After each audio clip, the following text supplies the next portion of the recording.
Good afternoon, folks. I'm with you here on Easter Sunday. That doesn't really mean a whole lot to me, but for those that it means something to, happy Easter.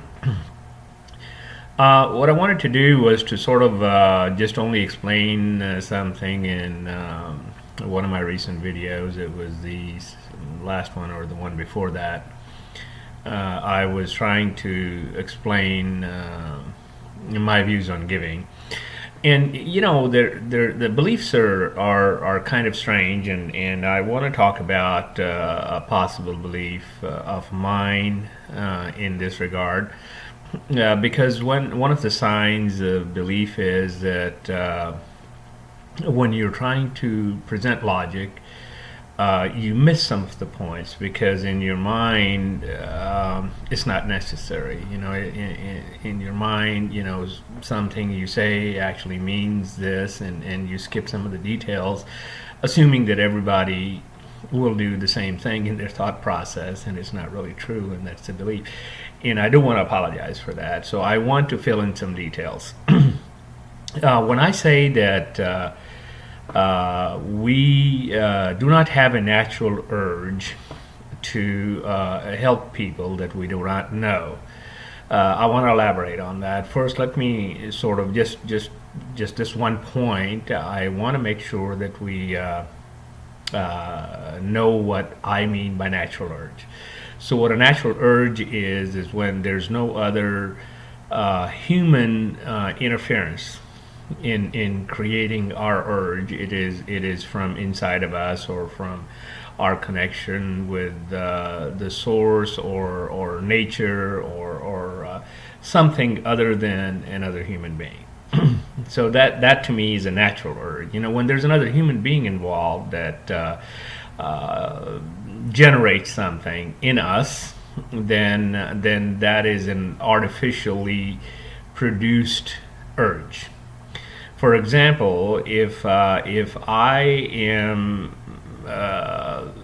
holding a gun and threatening to shoot you, and you get the urge to run, that urge is not a natural urge. That urge is sort of created by me pointing a gun at you. So you wouldn't have the urge to run if I wasn't pointing a gun at you, threatening to shoot you. Now, that's sort of an extreme example, but I think the point, I hope, is clear, that a natural urge for me to, for example, take care of my children, or take care of my parents, or take care of somebody that I see in dire need of something, is a natural urge. But I have to be able to see the person. I have to be able to have some sort of a relationship with them to be able to feel this urge. I cannot feel urge to help people that I do not know, have never met, don't know anything about them. If this urge is present in any human being, it has to be artificially created. Because if you do not know somebody, and you've never heard of them, there is going to be no thoughts in your mind about this person, not to help them, not to hurt them. They don't exist as far as your brain is concerned. Now, this may not, be palatable for somebody. That how can you say that they don't exist?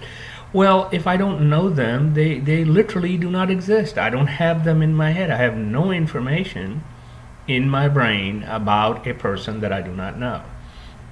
Now, having said that, somebody has to bring this to my attention.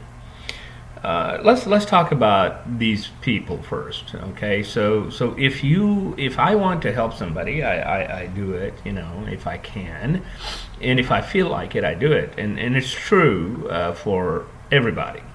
I don't know of anybody that spends all their life helping people. That's kind of an unreasonable expectation, I think. But if there are people that do that, kudos to them. However, that does not apply to the whole world. And if you are wanting to help somebody, if you know of somebody that needs help, And instead of helping them yourself, you come to me and ask me for a donation to help these people that you have found that need help. I think that is a business. It's disingenuous.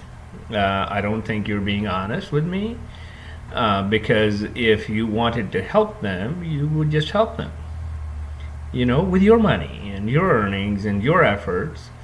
And if you're not doing that and they need my help, then put me in touch with them. Then let me find out, if there's something I can do for them. But don't ask me for a donation as a third party. That is not a good thing. That is not an honest thing. That is not something that is natural. So when you ask me for money, you try to create a feeling of guilt inside me. What you do is you say, well, all these people are dying, and you, Russell, are not doing anything. And if you did something, all these people wouldn't die. Aren't you ashamed of yourself? Don't you feel guilty? Why don't you write a check to me, and that will make you feel less guilty, and everybody will be happy. So whether there's anybody starving or not is not relevant here, or who they are is not relevant here. I mean, even if I send you pictures and everything, those pictures do not have names and addresses on it. None of that is relevant. What is relevant is that you want me to give you money to alleviate my guilt. So my urge is generated falsely by another human being, which does not exist in nature. I hope that clarified that one point. Thank you so much for listening.